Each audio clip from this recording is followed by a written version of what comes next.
Bonjour à toutes, bonjour à tous et bienvenue dans Milkshaker, le podcast qui agite les idées reçues sur l'allaitement. Je suis Charlotte Bergerot-Palisco, je suis la maman d'un petit garçon de bientôt 2 ans que j'ai allaité durant 1 an. Dans la vie, je suis ostéopathe spécialisée en périnatalité. Je m'occupe des femmes en général, de leur désir de grossesse à leur postpartum, des bébés et des enfants. Chaque jour, au cabinet, j'accompagne des mamans et leurs bébés vers un allaitement serein, en libérant les bébés des tensions qui les empêchent de téter correctement. Au fil des consultations, je me suis rendu compte que le principal frein à l'allaitement, c'est le manque d'informations, de partage d'expériences dans une société où l'allaitement n'est pas une norme. Je vous propose donc d'interroger avec moi des mamans et des papas sur leurs expériences, mais aussi de vous informer auprès de professionnels spécialisés en allaitement. Objectif : banaliser l'allaitement sous toutes ses formes, vous le rendre plus accessible, plus facile, et alimenter ce fameux village dont on a tant besoin pour élever un enfant. L'INSEE tient le compte Instagram boobs.fr, tout est dans le nom. C'est elle que je reçois aujourd'hui dans Milkshaker. Son compte, il a évolué avec elle, sa grossesse, son allaitement et sa maternité. Parti d'une frustration, d'incompréhension et d'une envie de revendication, il a évolué vers plus de bienveillance, d'accompagnement et d'inclusion. Elle qui ne voulait pas allaiter pense aujourd'hui aller vers un sevrage naturel où son fils décidera du jour où il arrêtera de téter. Elle va nous raconter son histoire, ses convictions, ses choix, guidée par un soutien sans faille de son conjoint et un caractère bien trempé. Je vous laisse la découvrir. Belle écoute. Salut Lindsay, bienvenue dans Milkshaker. Oui, merci. Lindsay, est-ce que tu peux te présenter pour les personnes qui nous écoutent ? Oui, donc je m'appelle Lindsay, j'ai 34 ans et en plus de tenir le compte Boobs depuis près de 2 ans, je suis aussi community manager et freelance je travaille exclusivement sur les réseaux sociaux et sur Internet. D'accord. Et je suis à mon compte. Je travaille depuis chez moi. Je suis avec mon petit loulou que je garde aussi en même temps. Ouais, tu es la maman d'un petit garçon de 3 ans. Il a un petit peu plus de 3 ans. Ok, et qu'est-ce que tu nous racontes sur ton compte Boobs Alors, sur le compte Boobs, donc pour refaire un petit peu l'historique du coup de la création du compte, il est parti d'une frustration. J'avais créé la page Bien vivre sa grossesse 5 ans avant, Okay. enfin 3 ans avant du coup. Je l'ai créé quand je n'étais pas enceinte. D'accord. Et parce que j'avais des copines qui étaient enceintes autour de moi et bon, j'en entendais beaucoup parler du coup. Et du coup, comme j'ai toujours aimé tout ce qui était réseautage, mise en relation, communauté, j'ai créé cette page-là à l'époque où je voulais détendre un petit peu mes copines enceintes et pas qu'elles se prennent la tête et qu'elles rigolent un petit peu. D'accord. Moi, j'avais pas encore l'idée d'avoir un bébé tout de suite. Et je me disais dans 1 an, dans 2 ans, pourquoi pas avoir un bébé et puis pourquoi pas me lancer aussi dedans. Et donc, du coup, je me suis lancée dedans. Ça a très, très vite pris. 1 an après, je tombe enceinte. Ok. J'ai pas du tout la même vision de la maternité, avec autant de clichés, en fait. Parce que quand j'ai créé la page, comme j'étais pas maman et que j'avais jamais été enceinte, j'avais vachement de clichés. D'accord. Donc, du coup, je relayais ces clichés. Ah, tu relayais les idées reçues et les clichés. Ouais, parce que, tu vois, du type par rapport aux douleurs de grossesse, par rapport à ce que tu vis pendant la grossesse, ces choses-là, quand tu le vis pas, tu rapportes en fait ce qu'on te dit. Et donc, moi, l'humour qu'il y avait dessus, c'était moins fin, entre guillemets, que ce que je peux mettre aujourd'hui, parce que je suis passée par là. Et du coup, quand j'ai accouché et que j'ai allaité, avant, je postais des trucs de type, je sais pas si tu vois Nathalie Jomard qui avait fait une illustration avec une maman qui a son bébé au sein, qui a une représentation de poisson piranha. Ah oui, si, ok. Et ça, c'est une idée reçue. C'est-à-dire que l'enfant, oui, il peut mordre, mais ça va, voilà. Il va pas mordre sans cesse. Mais cette idée reçue qui est véhiculée, va effrayer des futures mamans qui allaiteraient. Et c'est des trucs comme ça que je postais, que je poste plus. Et donc, du coup, je voyais dans les commentaires beaucoup de mythes. Beaucoup de mythes. Et j'étais hyper frustrée parce que cette page, Bien sa grossesse, c'est quand même une page business aussi, parce que je fais des partenariats, ces choses-là. Et du coup, je me suis dit, est-ce que je prends le parti de mettre en avant mes opinions et perdre des partenariats, perdre des contrats? C'était mon gagne-pain. Ouais, parce que c'était ton gagne-pain, bien sûr. Exactement. Ou est-ce que je crée une page en parallèle et là, je démonte ces mythes-là. La vraie version de la vraie vie. Entre guillemets, la vraie version de moi, en fait, et moins édulcorée et moins dans la retenue.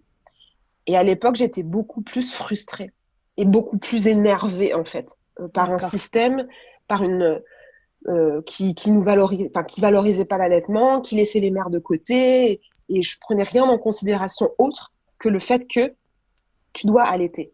C'est ça. C'est, entre guillemets, t'es femme, t'as un bébé, c'est ta destinée d'allaiter. Et j'étais vraiment dans cet état d'esprit. Donc, Boobs, au départ, a été créé comme ça, sur une frustration. D'accord. Et je l'avais fait de façon anonyme.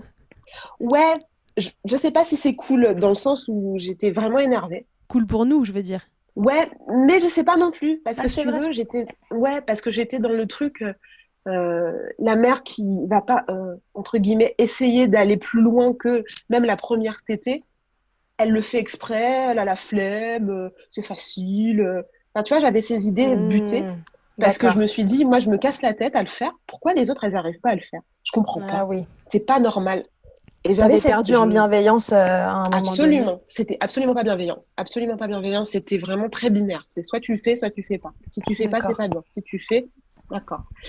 Et au fil du temps, je me suis rendu compte qu'on n'a pas toutes les mêmes histoires, on n'a pas toutes le même soutien, et que même si tu fais la tétée de bienvenue et que tu t'arrêtes là, tu as déjà fait un travail de ouf. Parce qu'on est dans une société où on ne nous aide pas, on n'est pas aidé, et on est plus dans la culture de l'abandon, pas dans le sens... on va pas t'accompagner pour continuer. On va te dire, oh, si tu n'y arrives pas, c'est pas grave. Vas-y, prends le biberon, c'est pas grave. Ouais, c'est plus facile de passer à autre chose. Exactement. Et comme on a ce choix-là, on est dans une société de choix, finalement, on prend le plus facile. On prend le choix facile. Mais ce n'est pas une critique. Non, c'est pas une critique que j'en fais. C'est comme ça tout le temps. Tu vois, c'est comme ça tout le temps. Donc, du coup... au départ, Boobs, j'étais dans cette revendication, puis au fil des mois, au fil des échanges que j'ai pu avoir avec différentes mamans, au fil du recul que moi j'ai pu prendre, et en me disant, Lindsay, il faut arrêter de mettre tout le monde dans des cases. Tu t'es adoucie, t'as arrondi les angles. Je me suis adoucie, j'ai mis de l'eau dans mon vin, et aujourd'hui, je peux dire que non, je suis plus dans le jugement, comme j'aurais pu l'être avant. Je suis vraiment plus dans le jugement, je suis vraiment dans l'inclusion. Toutes les mamans ont leur histoire, toutes leurs mamans ont leur vécu, et pas forcément les mêmes, le même soutien et le même environnement bienveillant dans lequel moi j'ai pu évoluer. Donc voilà, même si tu as fait une tétée de 1 heure, tu as déjà fait un truc de ouf en fait. Tu as déjà donné un truc de fou, et j'encourage en fait toutes les mamans en fait à le faire, et si elles ne le font pas, c'est pas grave. Il y a une raison. C'est pas grave, et il y a une raison. Donc voilà, Boobs au départ c'était ça, revendication, et aujourd'hui c'est inclusion et respect, bienveillance, sororité. Et vraiment, ça me tient vraiment à cœur. Ok. Et alors donc tout ça est guidé bien entendu par ton histoire d'allaitement. Raconte-nous, t'avais envie d'allaiter, c'était une évidence pour toi? Absolument pas. Ok. Allez, go, Absolument pas. En fait, si tu veux, c'est mon mec, en fait, qui était beaucoup plus, entre gros guillemets, pro-allaitement. J'aime pas ce terme. Je n'aime pas du tout ce terme. On a mis des guillemets, c'est bon. Ouais. Et en fait, c'est lui qui m'avait dit, avant d'être enceinte, il me disait, ah ouais, non, mais si t'allaites pas, ça sert à quoi de faire un enfant? Et donc, du coup, moi, j'avais des expériences de femmes autour de moi qui, justement, soit n'avaient pas allaité, soit n'avaient pas été soutenues, et j'avais pas de référent en fait mais absolument pas. La dernière fois que j'avais vu une femme allaiter, j'avais 11 ans. Mhm. Et encore, ça m'avait marqué dans le sens où elle se cachait pour le faire. Enfin, elle se cachait pas, mais je sais pas comment expliquer. J'avais cette vision de non, faut pas montrer en fait. T'avais senti qu'il y avait une gêne pour cette femme de faire ça? Elle n'était pas gênée, c'est moi qui étais gênée parce que justement, j'avais jamais eu ce rapport-là au corps. Ok. Et ma mère trouvait ça beau. Et je comprenais pas pourquoi elle trouvait ça beau, parce que moi, je trouvais pas ni beau ni pas beau, mais j'avais pas de... J'avais rien, je ressentais rien, en fait. Et toi, t'as été allaitée? J'ai été allaitée 3 mois, 4 mois. Tu vois, je suis une enfant des années 80, donc du coup, tu vois, c'était le truc... Ouais, mais c'est bien. 3-4 les mois dans mamans les qui années allaitent... 80. Ouais, mais je crois que j'ai eu des biberons avec de la farine à l'intérieur, des trucs, tu vois, des trucs... Oui, à l'époque, on disait, chez nous, enfin, ma mère, je crois qu'elle mettait des œufs dans nos biberons pour qu'on dorme bien. Ouais, enfin, tu vois, des légumes, de la blédine, des trucs... Fallait qu'on dorme. Ouais, exactement. C'était ça. C'était qu'on dorme et que les mamans reprennent le travail Tout à rapidement. fait. Que les mamans regagnent leur Et- indépendance. Exactement. Et du coup, moi, j'avais pas du tout cette image-là. Et puis, j'avais une vision très sexuelle de ma poitrine. Pour moi, mes seins, c'était un atout physique. Tu vois, Ok. j'aimais rien d'autre dans mon corps. Je dis pas que j'aimais ma poitrine, genre, waouh, ma poitrine de ouf, tu vois. Ouais. Mais c'était une poitrine Bien. normale, enfin, tu vois, bien, voilà. Et j'avais des regards dessus. Et tu vois, quand tu es une femme et que tu n'as pas confiance en toi et que c'est ce seul attrait que tu penses avoir, bah, tu te dis, bah, moi, j'ai pas envie que l'allaitement, et mint encore, détruise ma poitrine, fasse que mes seins tombent, que, voilà, que je sois vue comme une vache laitière, gros guillemets encore. Ouais. Et du coup, j'avais cette vision-là. Ouais, donc c'était pas une évidence pour toi. Ah, mais absolument pas. C'est ton mec qui a fait le job. Qui me dit ça et qui me met cette pression-là, que je ressens comme une pression, il l'a mal interprétée, mais il a voulu simplement me faire prendre conscience que c'était naturel et biologique de le faire et que le sexe dedans n'intervient pas et que si je me limite à ma poitrine pour avoir cet attrait sexuel-là, que l'homme, ça se limite à cet attrait sexuel pour être attiré, ça en vaut pas forcément la peine. Mais quand tu regardes encore une fois, tu te dis que notre conditionnement a fait que... Alors, tu peux pas forcément vouloir à 100% au mec de te voir comme ça, puisque lui aussi, de son côté, il a été conditionné par cette vision sexuelle de la On a poitrine. tous un peu baigné de la dedans. femme. Ouais. Et ensuite, il m'a dit, je te suivrai. Si tu veux allaiter, si tu veux pas allaiter, c'est ton choix. C'est toi qui vois. Et j'ai commandé sur ma liste de l'essence, j'avais commandé des biberons. Et j'avais également commencé à mettre dans mon panier Amazon des boîtes HIP biologiques. Ça m'a marqué. Des boîtes HIP biologiques que je n'ai jamais achetées puisque j'ai accouché 3 semaines avant. D'accord. Et elles ne sont jamais arrivées. Destin. Et peut-être. Et j'ai fait téter mon fils. Et je ne saurais absolument pas comment t'expliquer. Là, ça a été le déclic. C'est quand tu l'as vu téter la première fois que Ouais. t'as eu un déclic. Je sais pas, j'ai ressenti un truc, je me suis dit, voilà, c'est fou, quoi. C'est moi qui... Ça sort de moi, quoi. Il se nourrit, ça sort de moi. Mais alors, t'étais quand même pas complètement réfractaire parce que tu les as laissés ou tu l'as mis au sein. Donc, il y avait quand même une petite porte ouverte à ça. Il y avait une porte ouverte. Je me suis dit, entre guillemets, faut pas se fermer complètement à tout. Pas que mon mec avait fait du forcing, pas du tout. C'est qu'on avait beaucoup discuté. J'ai échangé aussi avec des mamans qui avaient allaité et qui, elles, étaient dans la bienveillance. Hein. C'était pas tout blanc, tout noir, hein, qui étaient dans la bienveillance. En tout cas, avant l'accouchement. Donc, du coup, j'ai pu avoir ce côté rassurant et me dire, vas-y, je teste. Et puis, voilà, si ça va, ça va. Ça va pas, écoute, je me fais pas la tête, entre guillemets. Encore une fois, sans penser à mon enfant. En penser à moi. Ok. Si ça va avec moi, oui, je continue. Si pour moi c'est ok, je continue et sinon advienne que pourra. Exactement. Et alors ça s'est passé comment ? En fait, après, t'as une variable qui s'ajoute, qui est ton enfant. Ah, petite variable. Et petite variable, pas négligeable. Si Et puis peu. quand tu vois qu'à la mater, on te dit, waouh, bah, il prend bien le sein, hein, et waouh, il prend bien du poids, hein. Mais comment t'es fière? Mais comment t'es fière? Tu dis, franchement, Je gère. bon, je gère. Franchement, je gère. Et effectivement, je pense que je peux avoir ce discours aujourd'hui parce que j'ai eu aucune difficulté. Ouais. C'est-à-dire que, enfin, la seule difficulté, c'est que mon fils, il est né avec des spatules. Donc, du coup, il a eu une petite tension au niveau de la mâchoire qui a été détectée au bout d'un mois. Donc, du coup, c'est le seul truc. Qui aurait pu entraver l'allaitement. Ouais, c'est tout. Sans ça, j'ai été soutenue, mais à 50 000 par mon mec. J'ai Génial. eu je suis assez tête de mule, donc du coup, tout ce qu'on peut me dire, soit je le prends pas mal, mais je me ferme en fait à toute critique et je fais comme je veux. Et si je me prends un mur, bah, je me prends un mur, mais c'est moi qui me serais pris mon mur. C'est pas toi, avec ton expérience, qui me dira ah bah moi, tu vois, ça s'est passé comme ça. Franchement, j'aurais pas fait comme ça. Non, moi, je veux faire mon expérience et me prendre ma propre tôle. Et ça s'est super bien passé. Ça s'est super bien passé.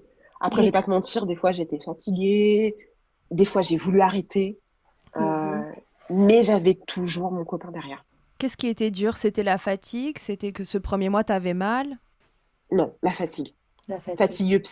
Et c'est pas fatigue physique, c'était fatigue psychique, dans le sens où tu te dis, t'as pas le droit. Enfin, moi, je me suis dit ça. Si c'est pas moi qui lui donne à manger, comment il va manger? Et comme je ne voulais pas, parce qu'après l'allaitement, enfin après la naissance, du coup, je me suis plus renseignée sur l'allaitement et sur les produits qui étaient dans les biberons, enfin dans les laits en poudre et tout ça.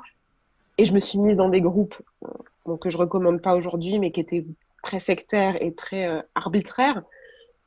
Du coup, je me suis dit, Je peux pas lui si faire je ça. l'allaite pas, bah ouais, je peux pas lui faire ça. Donc ça t'a mis une pression de dingue. Ouais, ouais.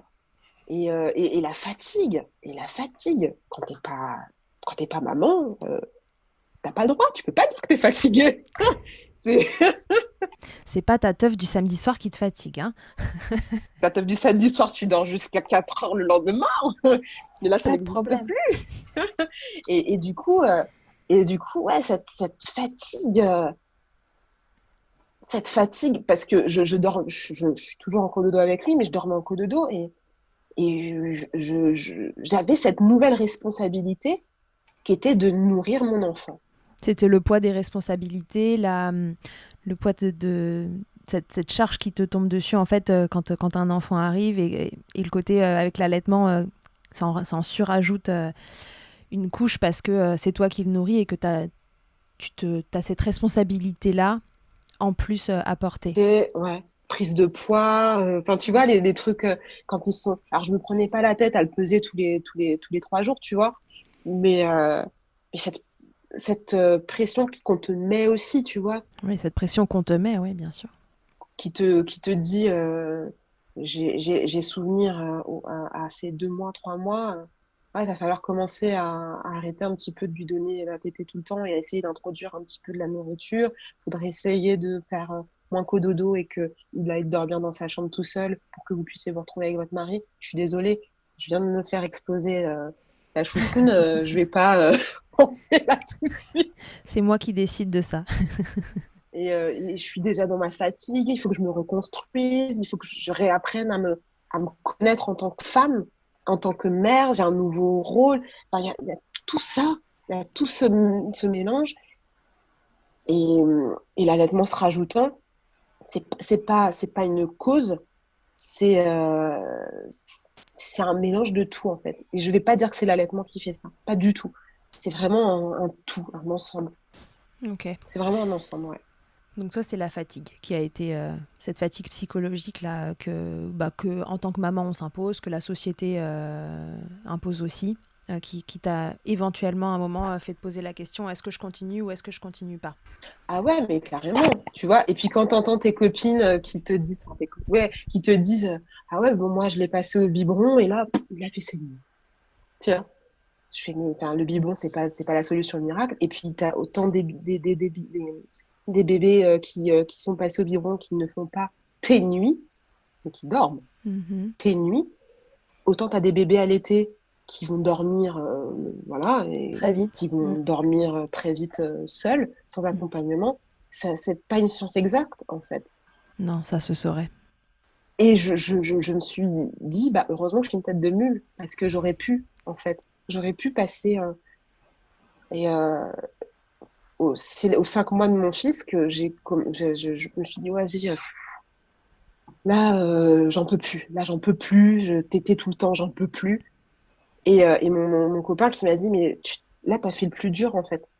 T'as fait le plus dur et que demain, tu regarderas en arrière, tu te dis, ça, c'était quoi?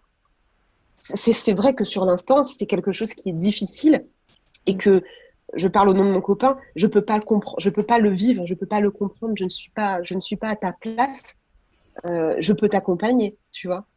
Mais encore aujourd'hui, et je pense qu'aujourd'hui, enfin, je n'allaiterais pas s'il n'était pas aussi soutenant. Parce que tu vis des phases dans ton allaitement, tu vis des phases pour les pics de croissance durant toute sa première année, tu vis des phases après quand tu prolonges cet allaitement parce que bah, des fois, tu as envie de sortir, tu as envie de bouger, tu as envie de faire tes trucs et tout, mais tu sais que ton enfant, il a besoin de toi euh, bah, voilà, pour des petites tétées câlins, des petites tétées rassurantes. Le soir, ben, si tu as envie de te faire une petite soirée, mais finalement, ben, ton enfant, moi je suis dans cette période-là actuellement, il s'endort à 23h, 23h30, et toi, tu es tellement éclaté que ta soirée, elle est finie, et que tu Ouais. dors avec lui. Et que derrière, bah, t'as pas ton mec qui te met la pression en disant ouais et tout, tu passes tout ton temps avec lui et tout, et moi dedans, parce que ça se passe dans certains couples, ce genre de choses-là. Et Bien moi, tu sûr. m'oublies, et nous, on n'a plus de vie intime, on n'a plus de machin et tout. Non, moi, encore une fois, je sais que c'est pas comme ça pour toutes les mamans, et je ne jette pas la pierre. Mon expérience personnelle fait que je suis méga soutenue et que à côté de ça, ben voilà, je le vis sereinement parce que je sais que mon mec il me met pas la pression et Ouais. qu'il entend aussi les besoins de notre fils. Ouais, là, votre trio, il est équilibré. Tout le monde est OK avec cette situation-là. Ça vous On n'a va? pas trouvé au début, on n'a pas trouvé ça dès le début. Hein, je vais pas te dire que ouais, il y a eu des hauts, des bas, il y a eu des très bas. Ouais. Euh, et là aujourd'hui, je pense on a trouvé notre équilibre et on est serein dans, chacun dans notre place. Mm, mm, mm. Et mon fils va avoir ces différentes étapes aussi. Euh, un allaitement, euh, un allaitement à 3 ans, c'est pas le même qu'un allaitement quand il a C'est 3, ce que 4, j'allais te 5 dire. mois. C'est que c'est difficile de toute façon de trouver un équilibre et qu'il reste stable dans la mesure où un enfant évolue tellement vite, sans même parler d'allaitement, que peu importe la façon dont on nourrit son enfant, l'équilibre de couple est à revoir un peu en permanence, quoi. Bah, il faut réussir à ce que dans ton couple, tu te dises pas que c'est l'enfant le problème. Mm. Et c'est ça le truc, c'est que tu as beaucoup d'idées reçues qui sont faites sur le maternage proximal en règle générale. Tu vois certains reportages euh, où c'est beaucoup le couple qui est mis en exergue plutôt que les besoins de l'enfant. Mhm. Et, euh, et s'il y a un souci dans ton couple, c'est pas l'enfant qui est la conséquence, c'est votre couple. Ouais. Donc du coup, c'est ce qu'on a compris aussi, et ce qui fait que à chaque fois, si on a une prise de tête qui est faite, on met jamais notre fils dans la conversation en fait. Mm, mm, mm. C'est pas lui que vous mettez en cause. Non, non, pas du tout, pas du tout. Et, euh, et même quand des fois, tu vois, je peux perdre patience parce que ça arrive. Je suis pas, voilà, je suis pas je suis pas un être infaillible. Il peut m'arriver aussi, voilà, de dire, c'est bon, il faut que je souffle, je peux pas là. Là, je peux pas assurer. Il faut que je parte. Je te le laisse. Il faut que je souffle. Voilà, je peux pas. Donc, je mets jamais mon fils comme responsable de mon état. C'est Ok. moi qui dois réussir à jauger. Parce que lui, il peut pas, en fait, à son Ouais. âge, il peut pas encore. C'est l'adulte qui compose. Exactement. Donc ça, c'est un truc qui est ouais, c'est cet équilibre à trouver sur tous les plans. Pas facile, pas facile. mais si tu es accompagné d'une personne aussi qui est capable de remise en question, parce que ça aussi c'est important, euh, je pense que voilà, après on trouve sa voie, quoi. Ouais, Et tout sur à tous fait. les plans, je parle pas que d'allaitement ou de maternage. Oui, c'est plus large que l'allaitement. Ah mais complètement, parce que Ouais. ben, je vais pas allaiter toute ma vie, tu vois. Par contre, notre enfant, on va l'accompagner jusqu'à très très longtemps. Mm, Et, mm, sorti de ça, en fait, je me dis que si on arrive à passer ces étapes, enfin, ces moments-là, on sort plus fort. mm, mm, mm. Et c'est pas dire bon bah on va mettre ça sous le tapis et on va essayer. Non, c'est vraiment aller en profondeur et de remettre en question. Ah, tu vois, là, nous, on a été élevés, moi plus que mon mari, dans les VEO, tu vois, Mm. et remettre en question, prendre du recul sur une éducation qu'on a eue et faire Différemment. complètement l'inverse. Ah, mais l'inverse, tu vois, l'inverse de ce que, en tout cas, moi, personnellement, j'ai vécu, c'est un travail monstre. C'est un travail monstre. Et j'ai dû rentrer, enfin, on a dû partir en profondeur sur ces questions-là. Parce que si Mhm. on n'arrive pas à y répondre maintenant qu'il a 3 ans, plus tard, ça va être une galère sans fin, quoi. Alors tous les trois, vous avez l'air de... enfin, tous les deux et tous les trois, vous avez l'air de trouver un équilibre qui est super. Autour de vous, votre entourage, famille, amis, boulot, est-ce que vous avez toujours reçu un bon accueil par rapport à tout ça? Alors on va parler plus spécifiquement d'allaitement. Comment ça a été vécu autour de vous, cet allaitement qui a l'air d'aller vers de l'allaitement non écourté, si j'ai bien compris? Absolument. Alors, ça a été très bien reçu. Ma belle-mère est admirative de ça parce qu'effectivement, elle était mon copain pendant 1 an et elle a arrêté parce qu'il y a eu mauvais conseils. Ma mère, elle a pareil, elle était 3 4 mois. Pareil, mauvais conseil. Et ma mère ne s'est pas permise de faire de réflexion ou quoi que ce soit parce qu'elle sait que je suis une tête dure et que Il fait bon être têtu hein, dans l'allaitement. pour le coup, oui. Ouais. Sachant que, je sais pas si tu l'as vu, lu, j'ai allaité mon fils exclusivement pendant plus de enfin, pendant presque Oui. 2 ans. Parce qu'il voulait pas se diversifier, Lolo, c'est ça? Exactement, exactement. Et, euh, et ça a été accepté parce que, parce que j'ai été pédagogue. C'est bête à dire, hein, mais j'ai été pédagogue, j'ai pas été dans le je fais ce que je veux, c'est mon enfant, j'en ai rien à foutre. Tu vois, j'ai été dans le je vais vous montrer, il y a des études. Je vais vous montrer pour quelles raisons je le fais. Je vais vous montrer pourquoi je ne le force pas à manger si lui ne le veut pas. Et puis, bah, t'as quand même cette part-là où tu les rassures quand même. Oui, parce qu'en fait, ils sont juste inquiets, dans le fond. Exactement. Il grandit bien, il évolue bien. Vous voyez, il marche, il parle, il interagit. Et ça les a rassurés malgré tout. Donc, allaitement exclusif pendant 2 ans. Ouais. Alors, enfin, il a eu genre un petit bout de pain par-ci par-là, mais bon, c'est pas ça que tu as. Mais non, il avait comme des hauts le cœur à chaque fois qu'on lui proposait quelque chose, tu vois. Donc il jouait D'accord. avec, et puis quand il commençait à le mettre à la bouche, donc du coup on s'est dit on va le laisser venir tout seul. Puis un jour il a mis sa main dans la smouille, il en a mis partout, et il l'a mis dans sa bouche. On s'est dit là c'est bon, il est prêt. Ça y Et est, on a il est commencé à lui proposer petit petit. Et aujourd'hui il te mange un demi-poulet tout seul. Comme quoi.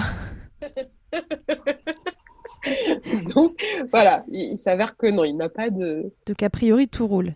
Tu, Tout tu roule. l'as, enfin, tu t'es écouté, tu l'as écouté lui et J'ai surtout Ça écouté y va lui, très bien. mais pareil, tu vois, c'est pas un truc. J'étais pas non plus dans la sérénité totale, hein. En me disant, j'avais quand même un petit peu cette pression Mhm. que toute mère se met, même si je prône le fait de ne pas se fier à ce que peuvent penser les gens. J'ai quand même cette réminiscence de qu'est-ce qu'on va pouvoir me dire, quoi, tu vois. Puis, est-ce que c'est normal, tu vois, est-ce que c'est normal? J'ai dû lire, chercher, mais j'ai fouillé partout pour avoir des témoignages de mamans qui avaient vécu un petit peu pareil que moi, tu vois, pour me rassurer moi. Ouais, tu t'es rassurée toi avant de rassurer les autres. Exactement. Et puis, quand j'ai vu qu'il mangeait que du pain, je me suis dit, est-ce qu'il a pas un trouble de l'oralité? Il va manger que du pain toute sa vie et tout. Et quand il a commencé à manger autre chose, ben là, voilà, je me suis rassurée. Et quand il a commencé à vraiment se diversifier, je me suis dit, c'est bon, on est safe à ce niveau-là et il a pas de soucis autres. Okay. Et je me suis, je l'ai écouté. Et je lui ai fait confiance. C'est ça, je lui ai fait confiance.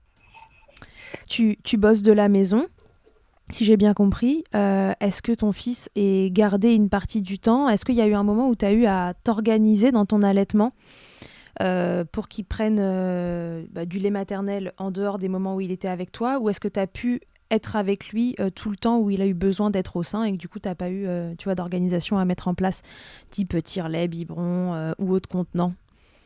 Alors, j'ai tout le temps été avec lui.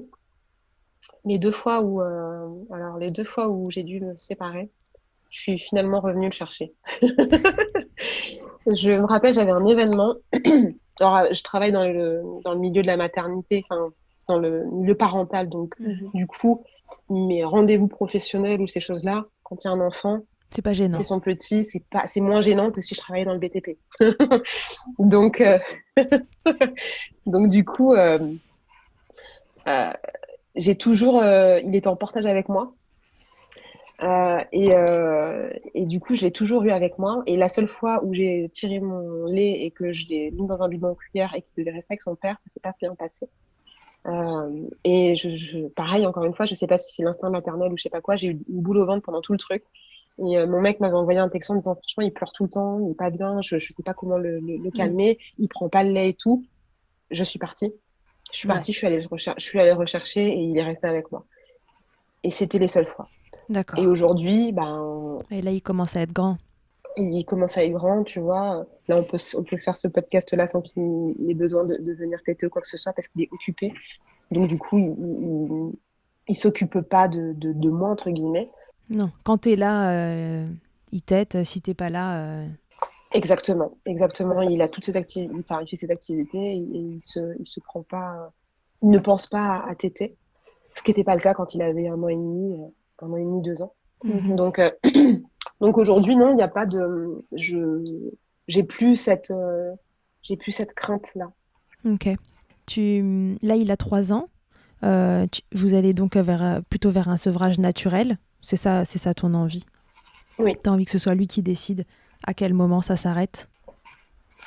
Absolument. Ok. Tu vois, il y a un truc qui m'a fait rire, entre guillemets. Enfin, maintenant, ça me fait pas rire. Je me dis, c'est encore une fois des mauvais conseils. C'est quand je voyais des mamans qui disaient à 9 mois, il a décidé tout seul d'aller dans sa chambre et d'arrêter de téter. Et ça, tu vois, genre à 9 mois.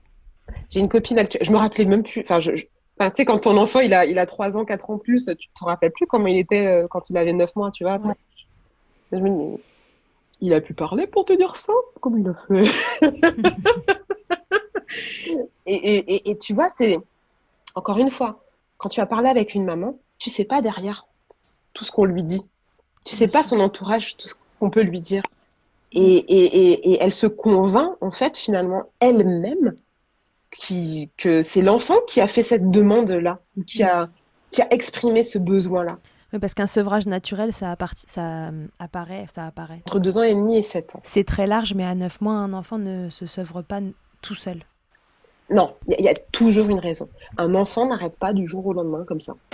C'est rare, tu vois, c'est rare.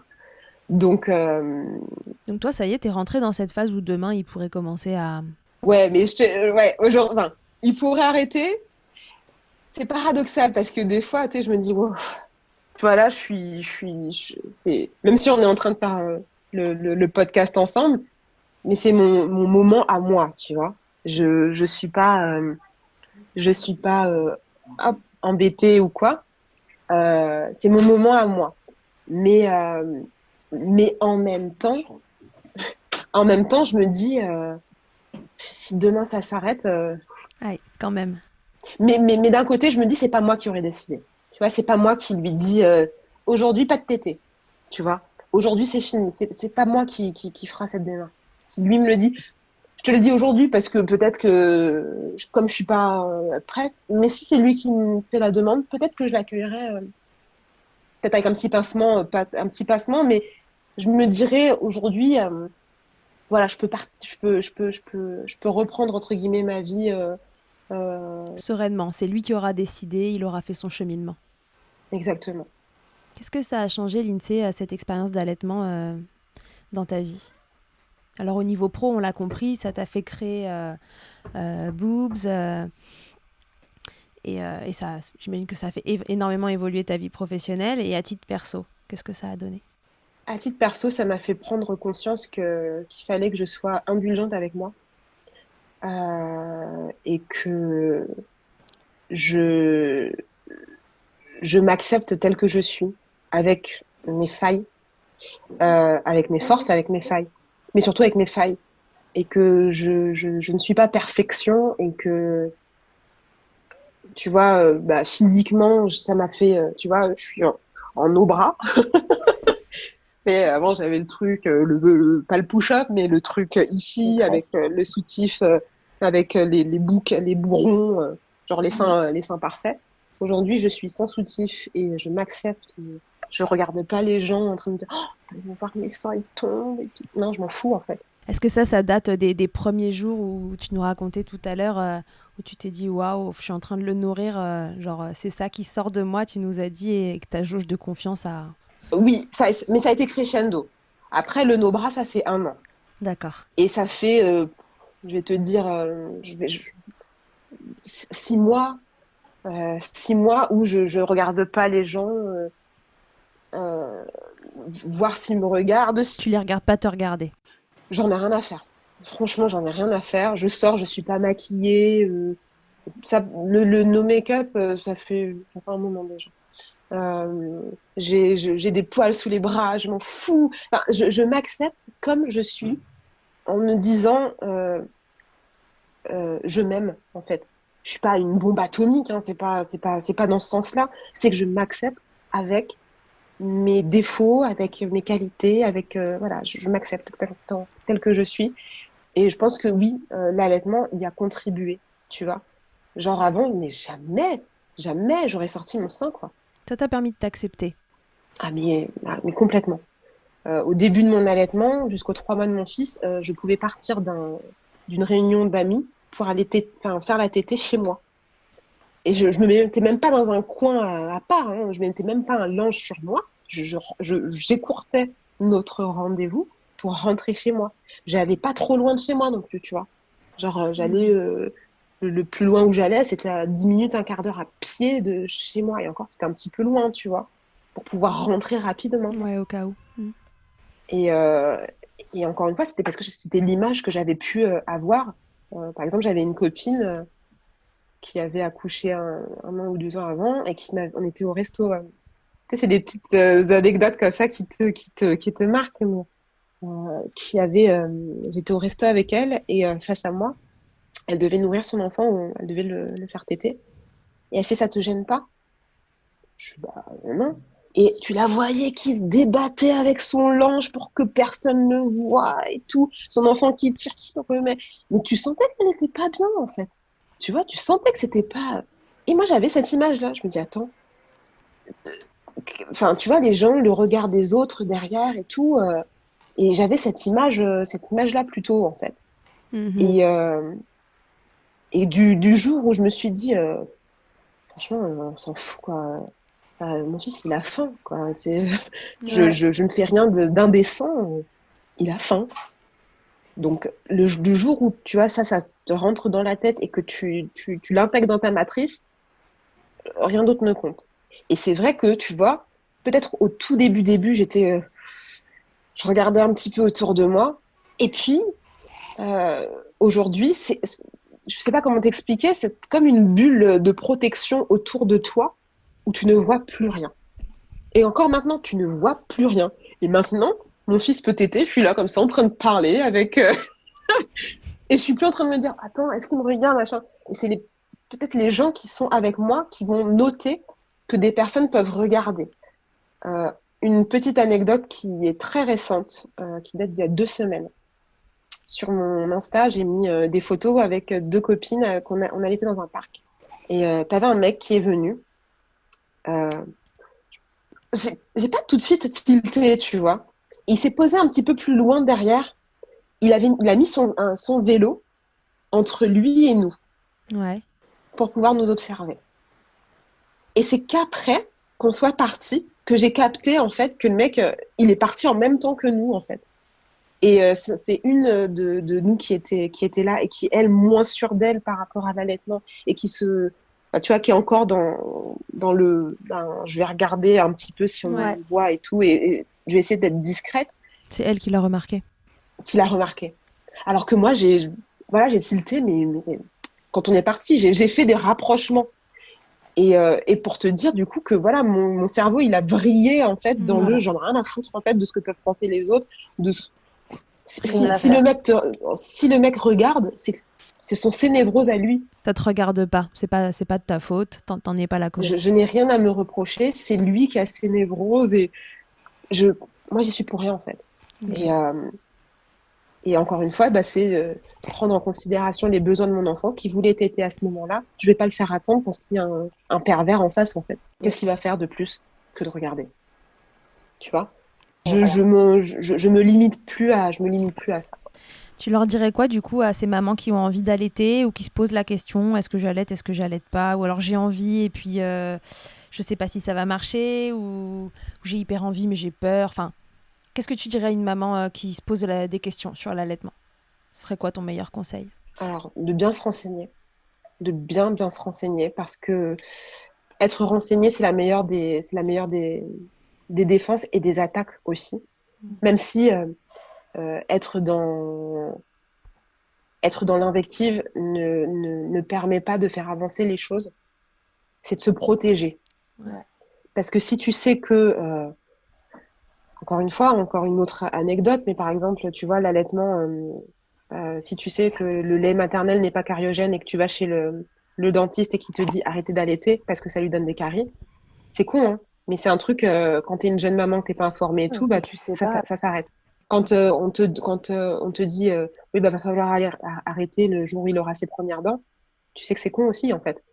Et en fait, d'avoir ces informations-là dans un premier temps, ça te permet aussi, si tu es curieuse et si tu veux aller plus loin, de t'armer. Parce que, comme je te disais tout à l'heure, un allaitement d'un bébé de 1 mois, 1 an, 3 ans, c'est pas la même chose. Ça n'a rien à voir, ouais. C'est pas les mêmes rapports aussi. Et tu t'endurcis.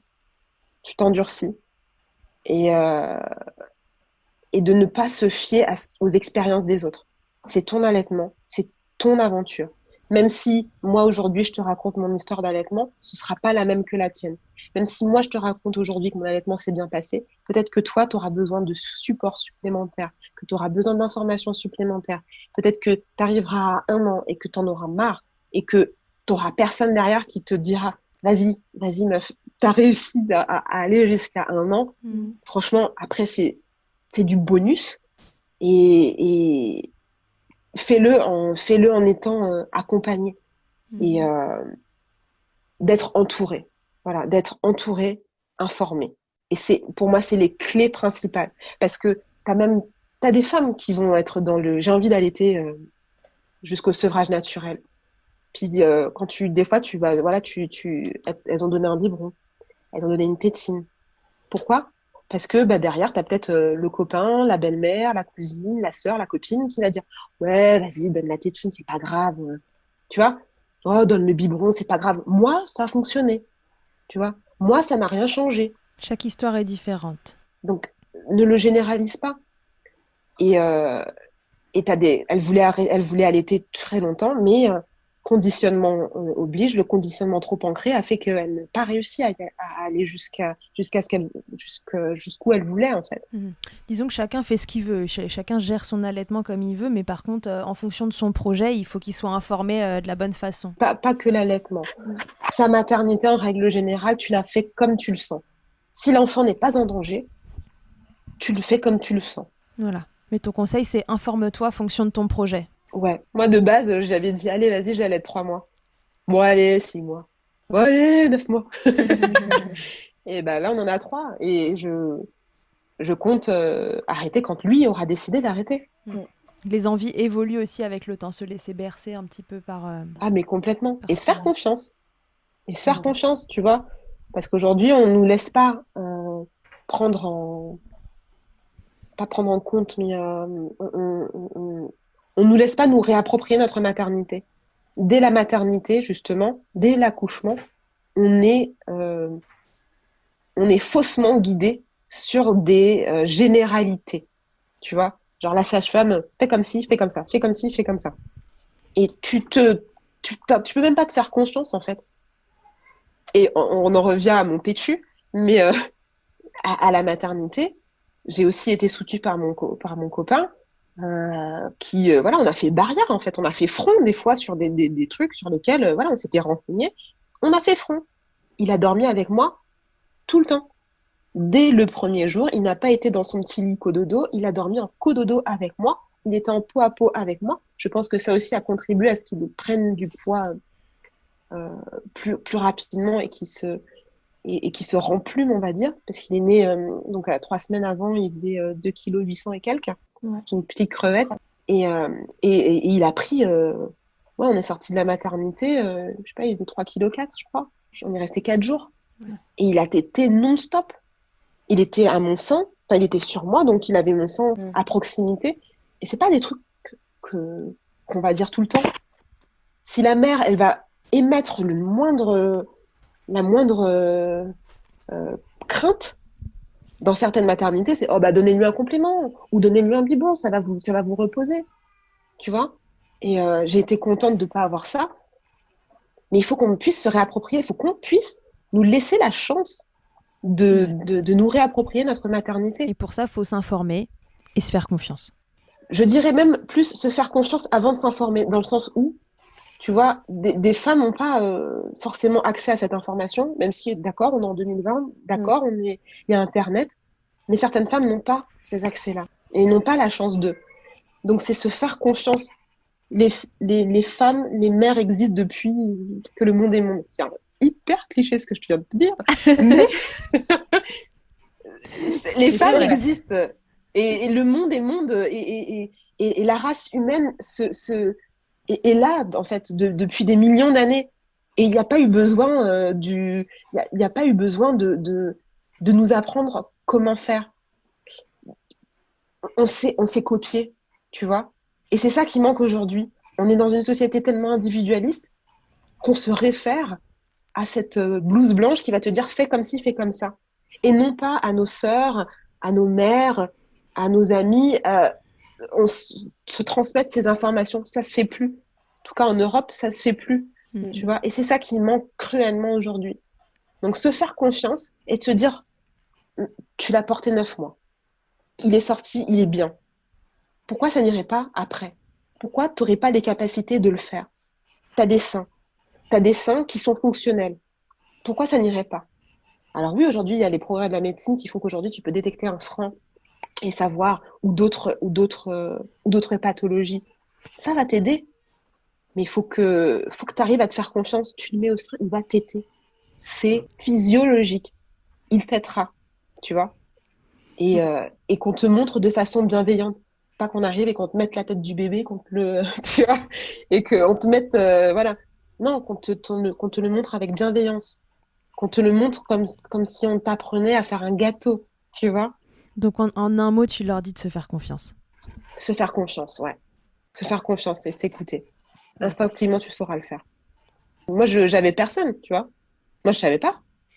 Je savais pas. Mon mec ne savait pas, il connaissait l'allaitement, enfin, voilà. Mais je te dis, ça, Ça s'est fait comme ça, tu vois. Ok. Ça s'est bien imbriqué. Merci Lindsay pour ces mots. Alors avant qu'on se quitte, je te fais passer au Fast Milk.